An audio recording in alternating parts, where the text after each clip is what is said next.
Welcome back to Eyewitness News this morning, joined by Charley O'Hara, here to answer legal questions. We do have a caller on the line with a question, so caller, go ahead now and ask your question to Charley.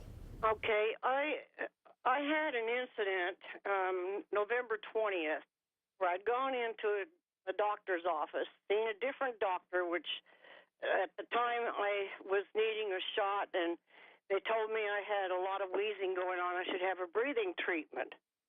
Well, they gave me the shot. And the nurse gave me the shot, excuse me, and then she says, go ahead and do the treatment for wheezing, and then you may leave.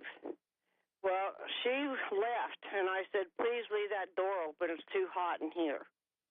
After she left, I began the treatment with the tea. I started the treatment, okay, for the wheezing. And then, out of nowhere, my hand started itching after the first 3 or 4 inhales of it. Nobody was in there with me. And my hand started itching, and I took another big old swig of it because I thought maybe it would, I'd get over it so I could go down with my husband. And when I took the second gulp of it, the next thing I knew, I lost my bowels. Right.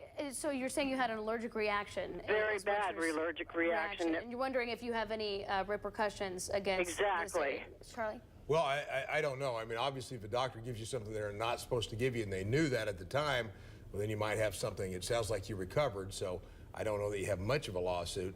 I mean, a doctor, if they took care of you afterwards, I don't think you have much of a claim. Obviously, if a doctor makes a mistake and it has serious implications, you do have a lawsuit. When we catch all those implications and not much happens to you, the lawsuit obviously loses a lot of value. Sounds like the doctor took care of you, so you're on the phone and everything's all right, and I'm glad to hear that. Okay, well, Charley, I wanted to ask you a question. A lot of people aren't sure about social media, but it's not just that. As far as what police can look at, if it's public, even in text messages to be used against you in any sense. I mean, that's people I don't think understand the magnitude of that, right? Well, I mean, I'm not encouraging anybody to violate the law, but if you're doing something you don't want other people to know about, you don't want to put it on any social media. Right. You don't want to put it on your telephone. You don't want to put it anywhere. You put an email, it's there forever. You put a text, it's basically there forever. The police, the government, anybody can find out about it. You put it on Facebook or any other social media, they can get to it. You think you can delete it, they can usually bring it up off your computer. I mean, we know that from Hillary Clinton. So people need to be careful what they do electronically. Absolutely, and just be aware that what you put out there is permanent.